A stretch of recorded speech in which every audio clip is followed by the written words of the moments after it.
out something you actually said in your speech about for a long time that you felt almost alone. You felt like for me personally, I think it kind of ties in. There's just too much apathy in the world, and this is the first time for a lot of people I think they feel like that's not the case.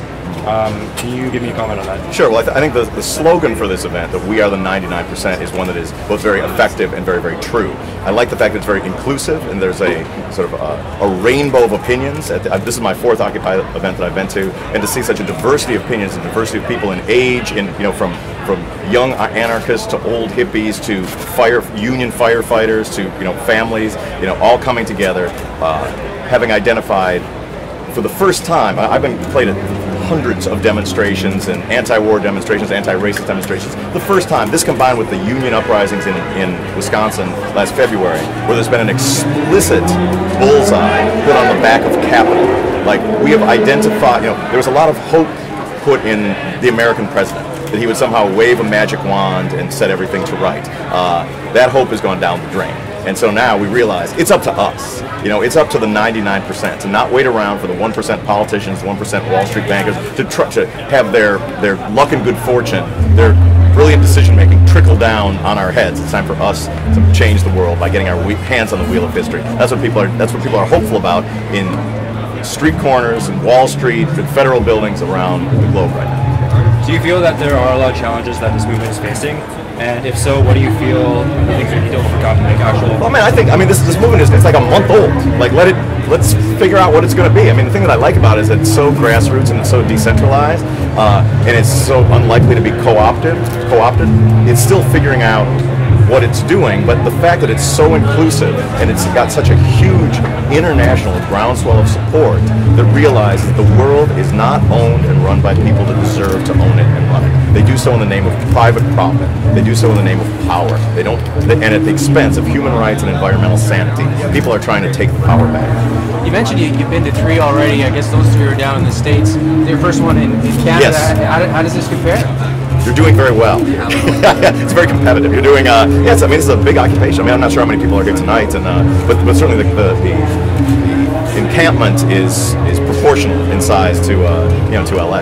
Yeah, and a lot of the same. And it's 15 days old, or how old is it here? It's like it's only 5 days old. Only 5 days old. It's only 5 days old. So and we'll see. Is it more right now? As of a few days ago, there were 1,300 Occupy movements in cities, towns, and hamlets across the globe, and that's, I'm sure, a bigger number already. You came here tonight, and I think people were expecting to, bust out a few tunes, but you decided to do something different. Tell us about that decision. Well, I was going to maybe play some songs, but I decided that I didn't want to sort of have there be, the Night Watchman show at the Vogue Theater and the Occupy movement a few blocks down the street. So I invited everybody to occupy the Vogue Theater and move Occupy Vancouver a few blocks over, and offered free tickets for everybody who's here today. And the Vogue's cool with that? Yeah, they'll be fine. It's my show.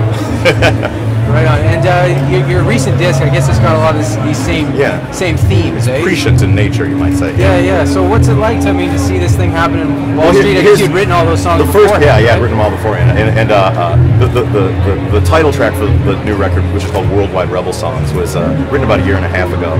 The guitars, they're like the low-end Fender and Gibson guitars. They used to be made at a factory in Seoul, Korea.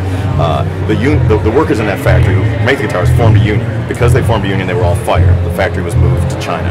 So those out-of-work Korean workers who were in desperate need of financial assistance came to the United States looking for help. I offered to play a benefit show for them. But the day before the benefit show, the earthquake in Haiti happened. So those Korean workers who desperately needed money for their families and for their strike fund voted to donate 100% of the proceeds from their benefit show to the earthquake relief effort in Haiti. I was very moved by that selfless act of international solidarity. That day I wrote the song, Worldwide Rebel Songs, performed at that show tonight, became the genesis for this new record, because that selfless act and what we're seeing in Occupy Wall Street, Occupy Vancouver, etc., is a glimpse into the world that I'd like to see, and it's the world that I'm fighting for in my music. That's one more question. I think we've covered a lot of it. I gotta go What would you say to people what would you say to Canadians that think that this is only a U.S. problem? Well, what would I say to Canadians that think that this is only a U.S. problem? I'd say, well, look around. Clearly, there's a lot of Canadians that disagree with that point of view, and that people there's a fundamental dissension about the fact that the world is just not ordered right. The fact that a tiny percentage control and guide, steer the whole planet in their interest just isn't right. And it often gets obfuscated by, by celebrity culture and consumer culture and video game culture and all that. But now the global recession has put in a stark contrast that it's now no longer the haves and the have-nots, the have everythings and the have-nothings. And people are taking to the streets and their street corners in over 1,300 cities and towns around the world to protest that. I think it's a great thing. Tom, talking about American problems, George W. Bush is in Surrey tomorrow. There's a lot of people here going to try to confront him. What's your message to those people? What's my message to those people? Yeah. Go confront him. Don't cancel your plans to go confront him. That's my message. All right, I'm going to go get ready for the show. You're all welcome to come as well. All right, thanks very much. Thanks, Tom. Thanks, man. Thanks. Cheers.